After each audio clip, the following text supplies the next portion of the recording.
Tiga. Baik, bismillahirrahmanirrahim. Assalamualaikum warahmatullahi wabarakatuh. Waalaikumsalam.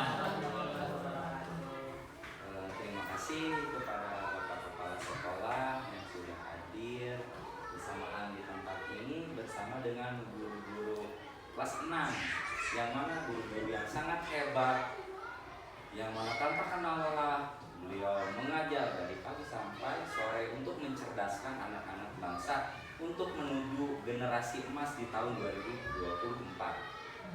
Izin Bapak Kepala Sekolah, Ibu guru kelas 6, saya di sini bukan bermaksud berdiri di sini bukan bermaksud untuk menggurui, tetapi kita untuk menyusun program yang namanya rencana tindak lanjut dari program pembelajaran PJOK. Nah, di sini saya mempunyai program tindak lanjut yang mana yang berjudul tentang Sembocun. Nah, pastinya Bapak Ibu bingung Sembocun itu apa.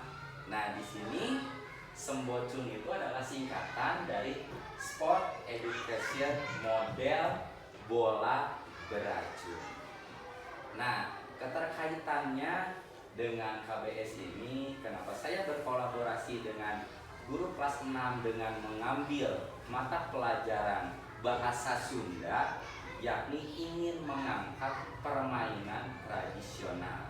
Yakni tradisionalnya apa? Yakni model bola beracun.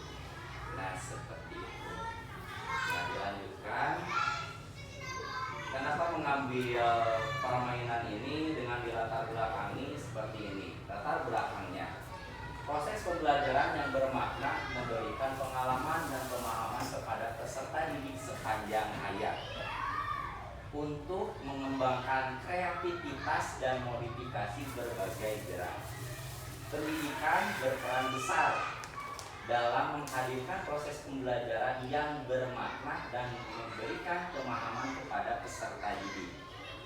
Program yang saya buat dilatar belakangi oleh harapan besar bahwa pembelajaran PJOK mampu memberikan pemahaman tentang keanekaragaman, sehingga saya membuat pembelajaran model Sport Education Model pada olahraga tradisional bola beracun, dengan harapan menumbuhkan pengalaman belajar peserta didik di kehidupan nyata. Nah, itu yang melatar belakangi saya kenapa memilih modelnya model SEM, karena SEM ini yakni pembelajarannya berpusat pada peserta didik. Semua kegiatan dimulai perencanaan sampai nanti tahap akhir semua terlibatnya oleh peserta didik. Nah, model SEM ini sebenarnya kita sudah sering mengetahuinya. Misalkan dalam pembelajarannya di akhir semester, misalkan ada porak. Nah, biasanya kan porak itu lebih aktifnya itu gurunya. Tetapi di model SEM ini yang harus terlibat aktifnya itu peserta didiknya. Kenapa saya mengambilnya dari kelas 6 terlebih dahulu, Ibu Bapak? Dikarenakan kelas 6 lebih mempunyai nalarnya mungkin lebih tinggi dan mungkin pemahamannya lebih luas cakupannya dari anak-anak dari kelas 1 sampai kelas 5. Karena di sini di model SEM ini nanti akan dibentuk salah satu ketuanya. Guru selaku guru saya yakni berperan cuma memfasilitasinya saja. Nanti di sana ada berbagai tahapan dan nanti saya akan jelaskan untuk tahapannya. Untuk latar belakangnya ini, kenapa saya mengambil yakni namanya model SEM tersebut. Kita lanjutkan. Nah, tujuan. Nah, ini yang menjadi tujuan saya dalam membentuk KBS ini. Yang mana tujuan itu harus ada voice, lalu ada pilihannya, lalu ada owner atau kepemilikannya. Seperti itu. Yang mana yang pertama tujuan saya adalah meningkatkan keterampilan berkolaborasi dan keterampilan bersosialisasi guru dan peserta didik. Memberikan kesempatan peserta didik dan nyata berdiskusi untuk menentukan suaranya. Nanti jadi saya selaku guru PJOK dan peserta didik mungkin diampu dengan kolaborasi dengan guru kelasnya akan menentukan suara pilihannya kemana untuk menentukan menyusun programnya. Lalu yang keduanya ada memberikan pengalaman bermakna tentang pengelolaan sebuah pertandingan secara terstruktur dan sistematis. Nah, ini maksudnya memberikan kesempatan untuk pengelolaan pengaturan kegiatan.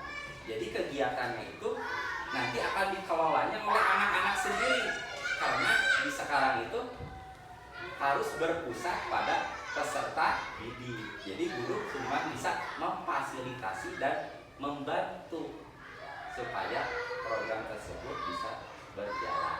Dan yang ketiga, tujuan saya itu adalah memberikan pemahaman bermakna kepada peserta didik tentang rasa tanggung jawabnya. Karena desain ini nanti ada berbagai elemen, dari mulai nanti ada ketuanya, susunan-susunannya, mungkin nanti ada kepanitiaannya, ada atletnya juga selaku pelaku geraknya, ada juga mungkin penontonnya, dan ada kolaborasi dengan orang tua, yakni untuk menumbuhkan si anak itu mempunyai rasa tanggung jawab dan keterlibatan pelaksanaan SEM tersebut dengan memberikan kesempatan untuk memilih kegiatan, yakni untuk memilih kegiatannya, kepemilikannya oleh peserta didik.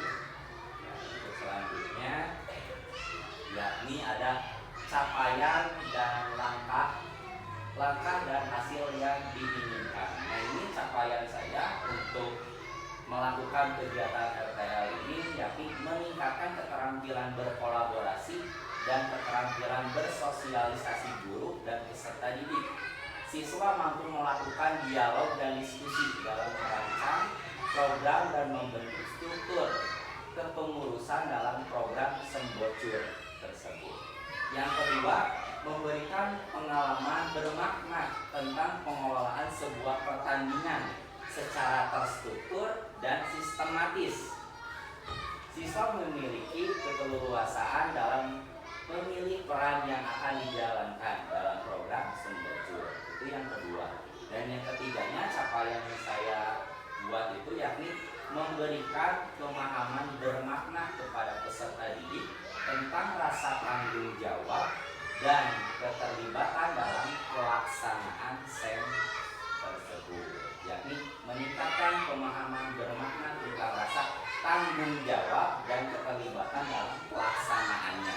Itu yang menjadi capaian saya, yakni dari tujuan lanjut ke capaiannya. Lalu langkah-langkahnya untuk mencapai hasil yang diinginkan, langkah yang perlu dilakukan yakni adalah yang pertama, membuat draft pertanyaan pemantik, mungkin supaya anak-anaknya berusaha menyelesaikan sebuah masalah. Saya selaku guru PJOK mungkin akan memberikan pertanyaan pemantik untuk menumbuhkan rasa penasaran peserta didik dalam suatu pembelajarannya. Lalu yang kedua adalah membuat struktur kepanitiaan pada perencanaan program. Dan yang ketiga, membuat daftar perlombaan dan aturan perlombaan dengan jelas yang dapat diikuti oleh peserta didik dalam berlombanya. Itu. Nah, dan yang selanjutnya adalah struktur program dan mitra dalam KBS. Nah, struktur program ini yakni program sekolah yang dilakukan merupakan program kokurikuler. Jadi pelaksanaannya itu bukan pada inkurikuler, tetapi pada kokurikuler di dalam sekolah tersendiri.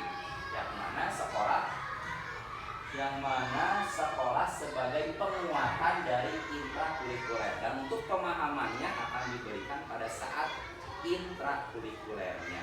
Seperti itu. Yang kedua, program ini akan dilaksanakan pada kurun waktu 2 bulan. Nah, dalam program ini saya memerlukan waktu untuk keberhasilannya itu mungkin 2 bulan. 2 bulan itu terbilang setelah penilaian asesmen sumatif tengah semester. Nah, baru saya bisa melanjutkan ke program ini, yang mana di bulan yang pertama, 1 bulan pertama untuk perencanaan.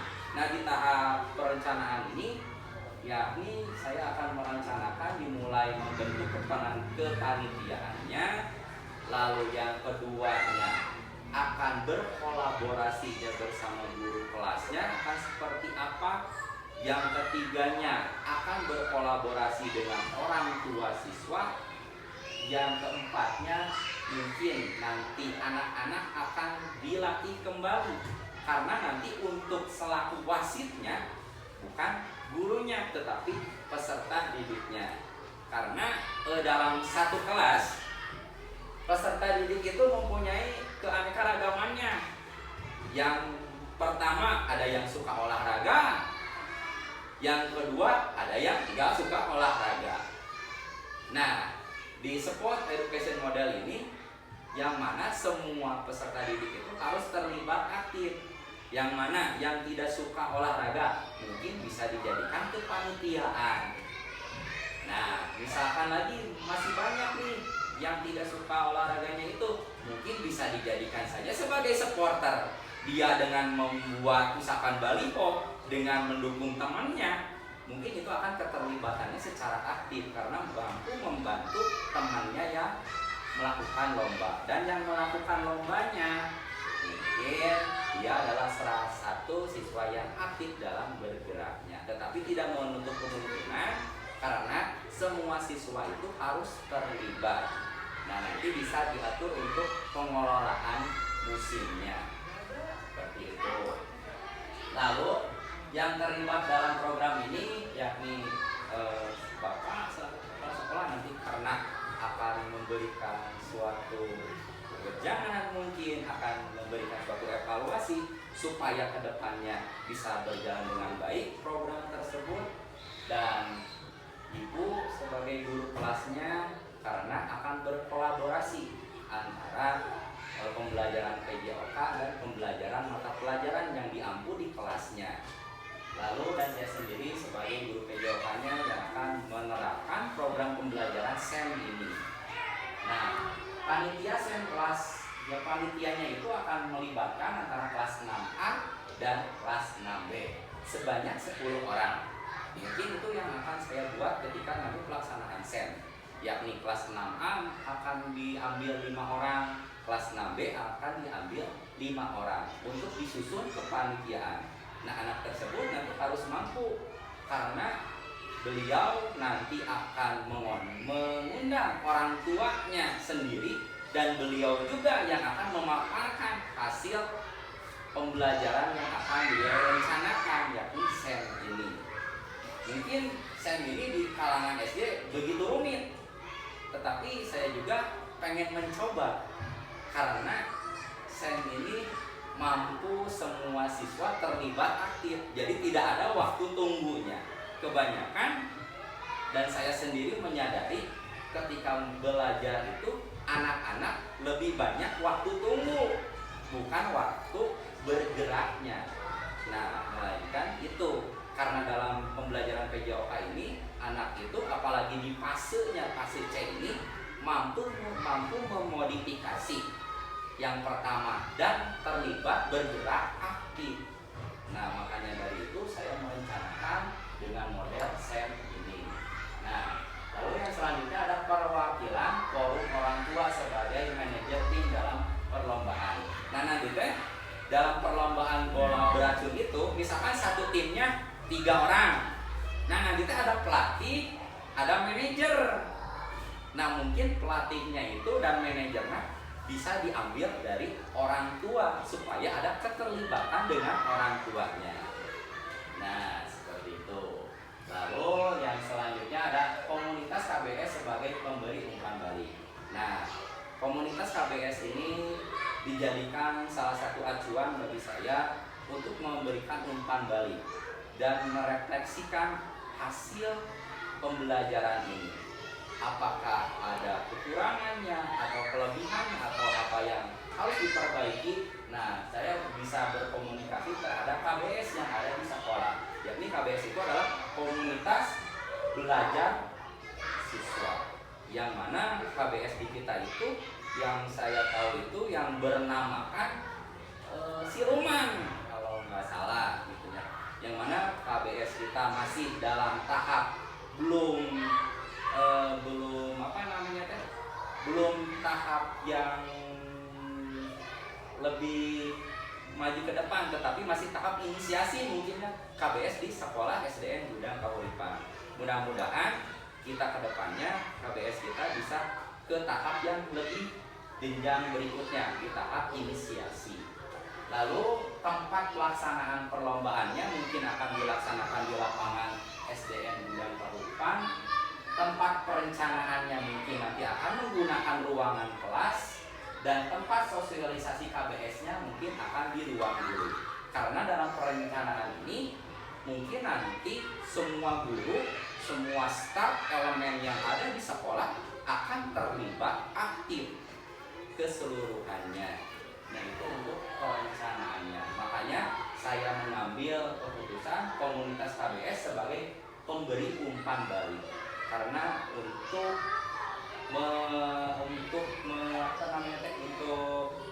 supaya program tersebut berjalan dengan baik. Nah, peralatan yang diperlukan yakni ketika pelaksanaan yakni memerlukan handphone mungkin untuk memvideo hasil pelaksanaannya dimulai tahap awal sampai nanti tahap depile.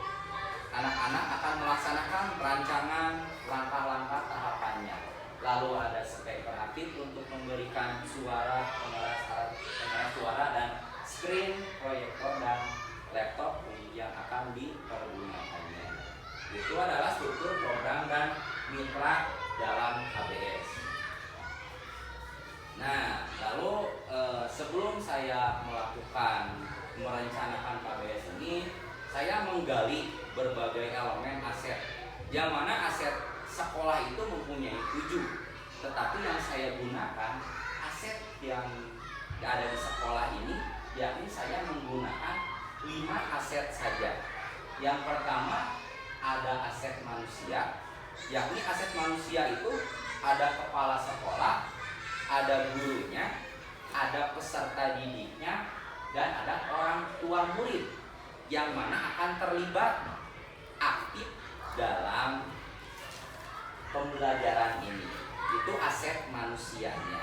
Lalu ada aset fisik. Aset fisik yang dipunyai oleh kita itu yakni ada lapangan sekolah, ruang kelas, peralatan olahraga, dan ada peralatan olahraga.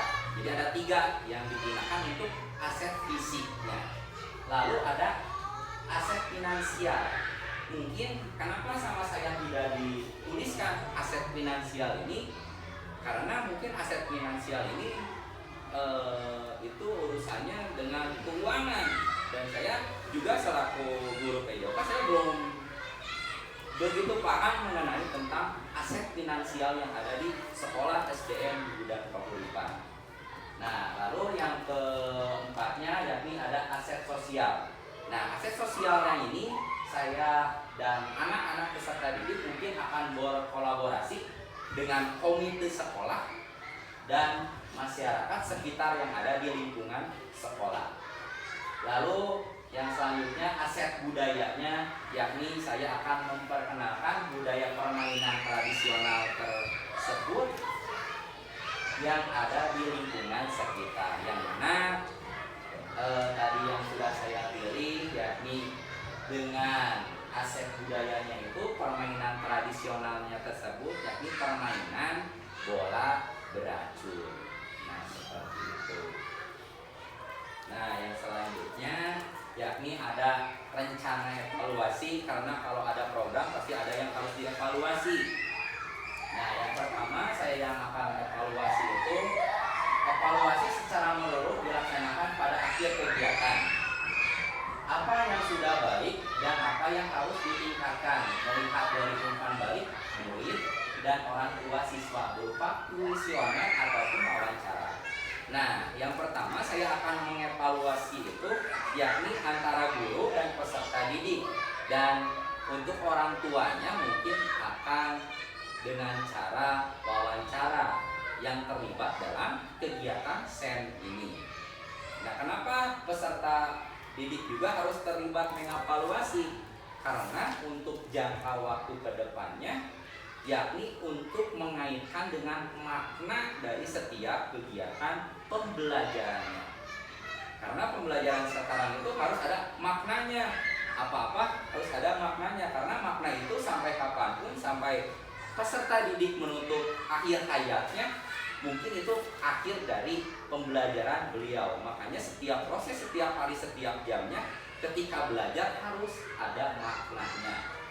Lalu yang kedua yakni refleksi bersama kepala sekolah dan tim KBS. Nah, setelah dengan murid mungkin nanti ada hasil berupa kuesioner. Mungkin kita akan bahas kuesioner tersebut apa yang dirasakan peserta didik terhadap model pembelajaran tersebut. Misalkan mungkin nanti kalau peserta didik kelas 1 mah akan bingung nih. Aduh, gimana mengevaluasi teh? Mungkin akan dengan refleksi. Refleksinya gimana? Dengan model emot. Misalkan, gimana nih anak-anak setelah melaksanakan pelaksanaan kegiatan pembelajaran ini? Jika menyenangkan, kalian kasih tanda senyum. Jika kamu tidak suka, ya udah kasih tanda emosi ataupun kasih tanda nangis karena aku nggak suka dengan permainan tersebut. Nah, dengan cara seperti itu untuk refleksi di kelas 1 di jenjang fase A. Mungkin karena untuk menuliskan hasil keinginannya mungkin akan masih sulit untuk merasakannya. Dan evaluasi yang ketiga yakni berdiskusi dengan rekan sejawat mengenai hasil program. Karena tidak muluk-muluk dan saya juga masih banyak salahnya. Yang namanya sekolah itu sistem, perlu adanya kolaborasi. Karena ketika ada salah satu guru yang menonjol, mungkin nanti akan ada guru yang tidak menonjolkan. Dalam tanda kutip mungkin ada yang kurang bukan kurang ya, tetapi ada isunya gitu ya. Tetapi nah di sini saya juga baru menyadari bahwa pentingnya KBS. KBS ini untuk menyusun program bersama.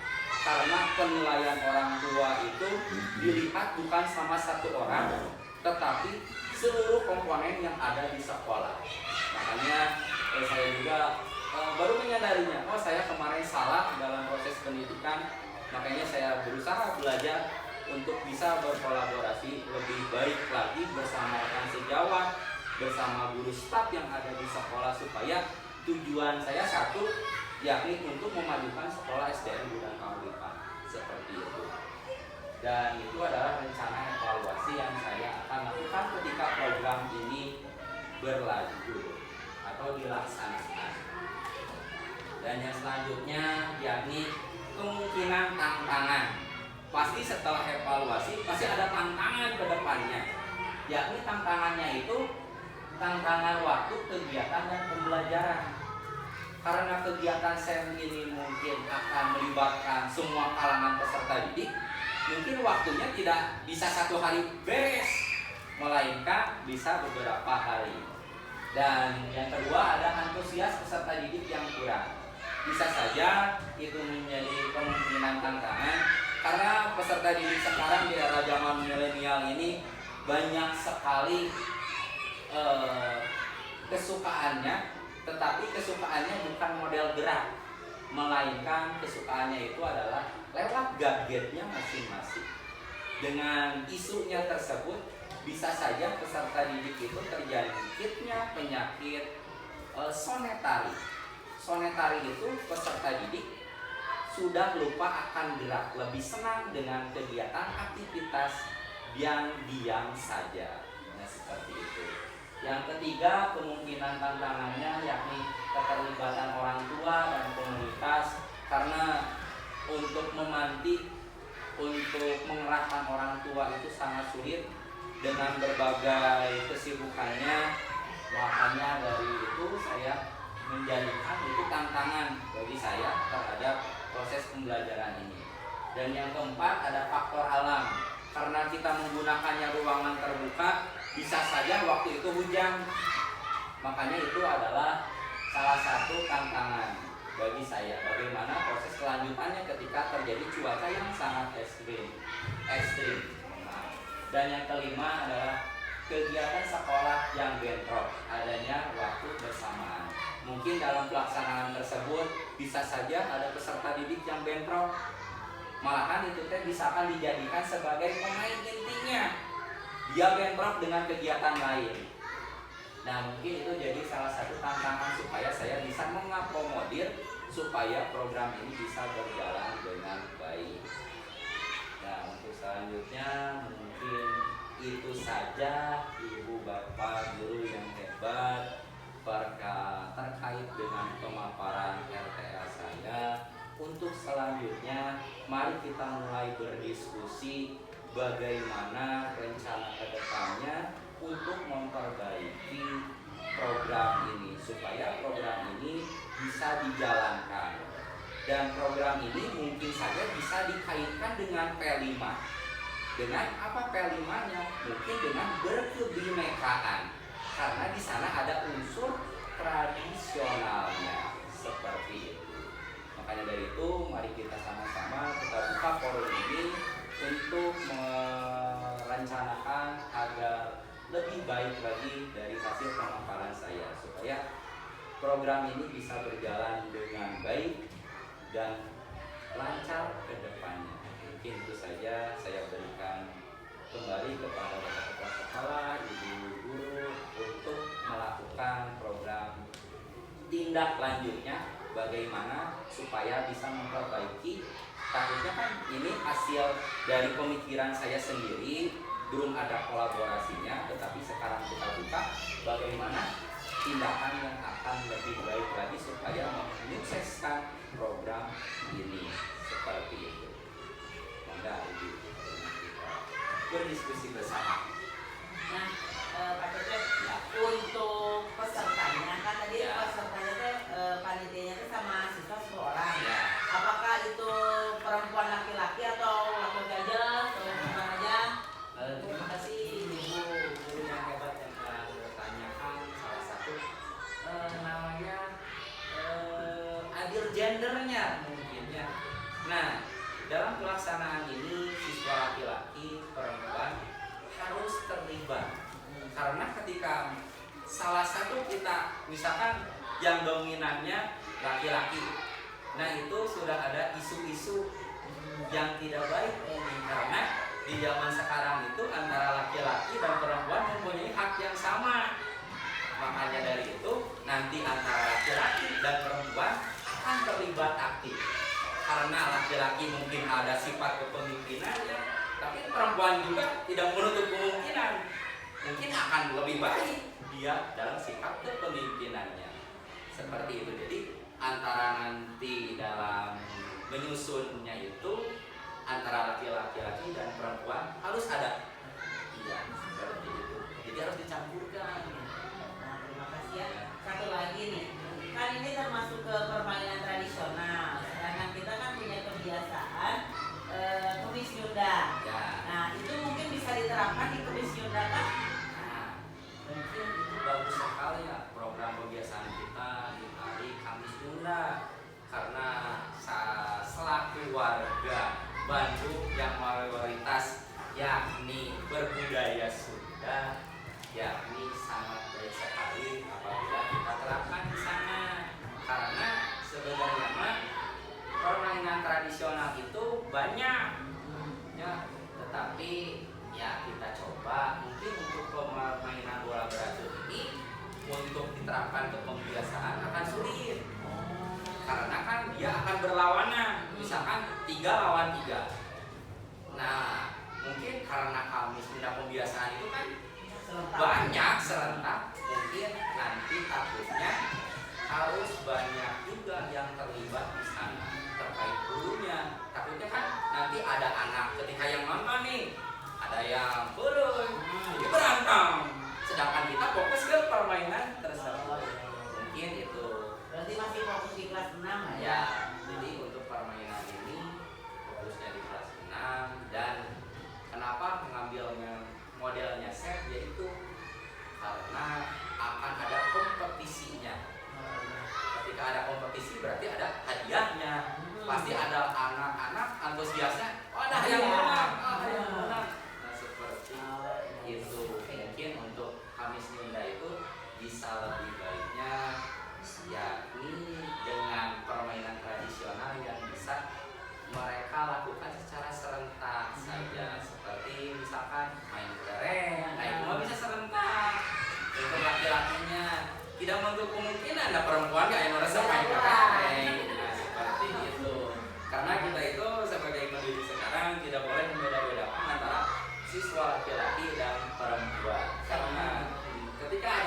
membedakan tersebut itu sudah diangkat menjadi isu-isu yang tidak baik yang ada dalam proses pembelajaran seperti itu.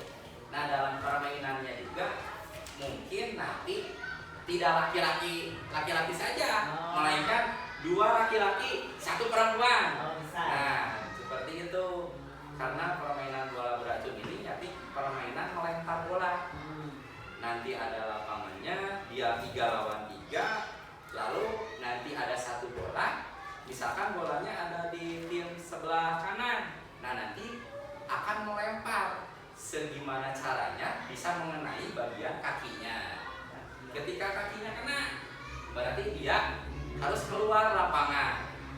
Nah, sampai yang menangnya itu ketika pemainnya habis, berarti dinyatakan mempunyai skor kemenangan dengan ada aturan waktunya. Karena saya tadi mengangkat adanya tantangan waktunya itu, yaitu karena diberi waktu 1 kali main itu misalkan 5 menit saja, seperti itu, supaya mengakomodasi berjalannya pembelajarannya dengan baik, seperti itu. Berarti nanti di pas selesai PTS, Nah,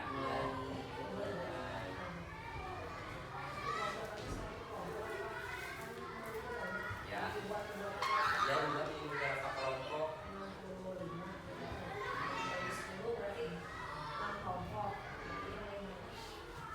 Nah, jadi misalkan contoh aja gini lah, pas tahap festivity, yang mana yang pertama nanti akan memilih sebagian organisasinya terlebih dahulu, misalkan 10 orang, tersisa 56 orang. Nah, ataupun ya bulatkan saja 50 orang.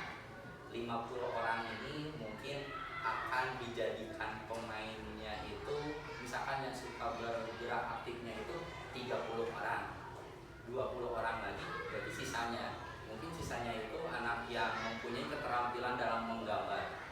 Dia bagus nih menggambarnya, tetapi ketika olahraga nggak mau.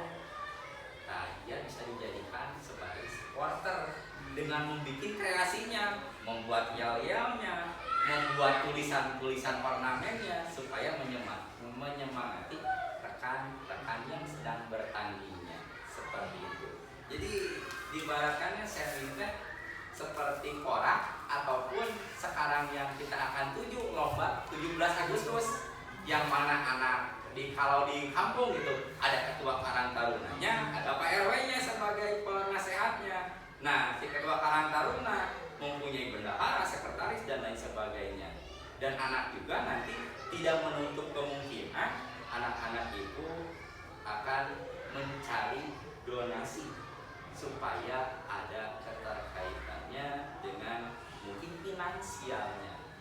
Nanti bisa berkolaborasi antara guru, wali murid dan peserta didiknya. Dengan saya juga sebagai gurunya tidak antep salah di sana, mereka nggak bisa begitu, karena kita harus memfasilitasi supaya pembelajarannya itu berjalan dengan baik.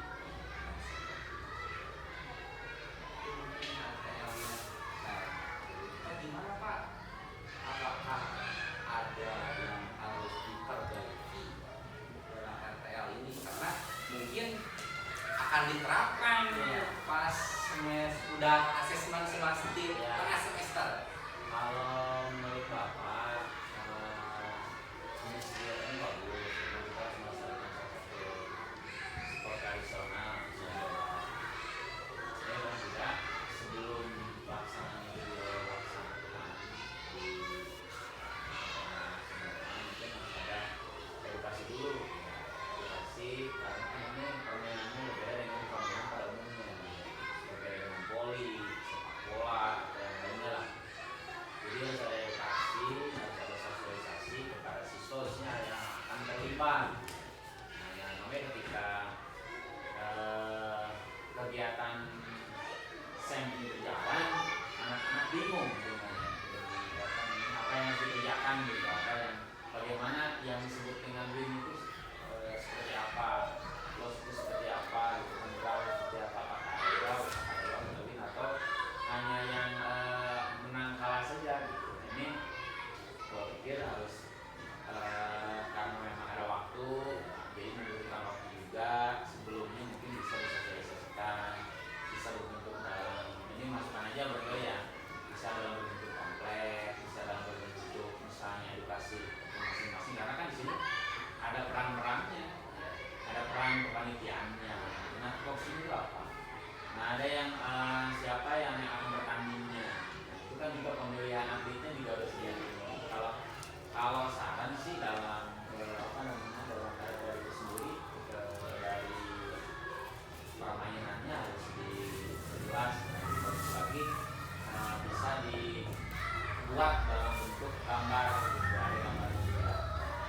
ya, karena memang kalau menurut Bapak sih memang ini harus untuk menghindari banyak manfaatnya sebetulnya, untuk menghindari ketergantungan ke gadget anak sekarang, mencintai tradisional olahraga. Nah itu juga aktivitasnya kan motor itu bagus gitu ya, anak-anak itu lebih mobile ketimbang beberapa olahraga yang sifatnya lebih pada statis ya. Nah kalau apa sih, maka silakan dilaksanakan. Pertama, sesuaikan jadwal tadi ya, lihat jadwal pelajaran masing-masing kelas. Kedua, kapan kita akan mengaplikasi siswa, nah, baik itu untuk untuk kepanitiaannya ataupun atletnya. Ketiga, jenis pakaian tadi disebutkan soal tulis gimana kalau seandainya pas nyunda ya, nyunda ya. Nah itu juga bahan pertimbangan sebetulnya. Artinya bisa kita menggunakan salah satu, misalnya pakai sal atau salah satu peserta gitu lah pakai sal. Dan adanya kan itu ada tanda ya, jadi istilahnya ini komunitas kelas 6A, komunitas kelas 6B itu kan lebih kompetitif ketimbang kita dalam satu warna gitu. Kan biasanya dalam satu pertandingan biasanya suka ada beda warna ya. Nah, tidak kalau dalam poli bisa ada kostum yang berbeda. Nah di sini harus dibedakan kalau menurut masalah. Itu kan kalau seandainya bisa apa yang bisa lebih menarik buat siswa. Nah yang berikutnya adalah setelah edukasi segala macam, tentukan waktu yang sebaik-baiknya. Terus juga tadi disebutkan dalam tantangan itu juga lihat situasi tantangannya. Nah kita hujan. Kalau seandainya nih misalnya, ketika pelaksanaannya misalnya hari Jumat atau hari Sabtu, ketika jadwalnya sudah ditentukan, waktunya sudah ditentukan, semuanya sudah ditentukan, pas waktu pelaksanaan dan hujan, ada solusi lain nggak? Misalnya kita menggunakan ruangannya di mana, kebutuhan ruangan ukurannya seperti apa, kondisinya seperti apa. Nah, itu harusnya jadi ada set planningnya itu ketika dalam indoor maupun outdoor itu juga harus karena kalau menurut Bapak ini karena merupakan suatu sport yang punya anak-anak gitu, juga persiapannya harus matang. Memang butuh ekstra ya, buat KTC, butuh ekstra. Jadi berbagai macam kemungkinannya harus diperhitungkan semaksimal mungkin. Supaya apa? Supaya tercapai dari tujuan tadi. Nah, kan karena tujuan sendiri bukan berarti harus dihentikan. Kalau kita nggak mencapai satu tujuan, yang dirubah itu bukan tujuannya, tapi strateginya yang dirubah. Untuk mencapai tujuan itu strateginya harus plan A, plan B, plan C gitu. Gitu ya, Terima kasih Bapak Kepala Sekolah yang telah mengevaluasi. Mudah-mudahan saja program ini bisa kita laksanakan dengan komunitas belajar di sekolah kita. Mungkin nanti akan ada keterlibatan berperannya dengan aktif, baik siswa, gurunya mungkin nanti akan berperan aktif. Mudah-mudahan semuanya dapat berjalan lancar dan semuanya dalam kondisi sehat. Yang paling utama itu karena proses keberhasilannya itu tidak luput kalau saya itu mempunyai moto dari kita untuk kita, dan yang terakhir ya untuk anak kita sendiri, karena kita sebagai pendidik cuma bisa kasih dari kita, ilmu kita kasihkan kepada peserta didik dari kita untuk kitanya. Mungkin suatu saat anak-anak kita akan ada yang menjadi presiden, tidak menutup kemungkinan, karena yang namanya nasib tidak bisa kita prediksi. Semua orang mempunyai kesempatan yang seluas-luasnya, dan untuk anak kita yakni akan dilaksanakannya oleh anak-anak kita supaya pembelajarannya lebih bermakna ke depan, supaya beliau mengingat suatu kegiatan dalam proses pembelajaran demi pembelajaran.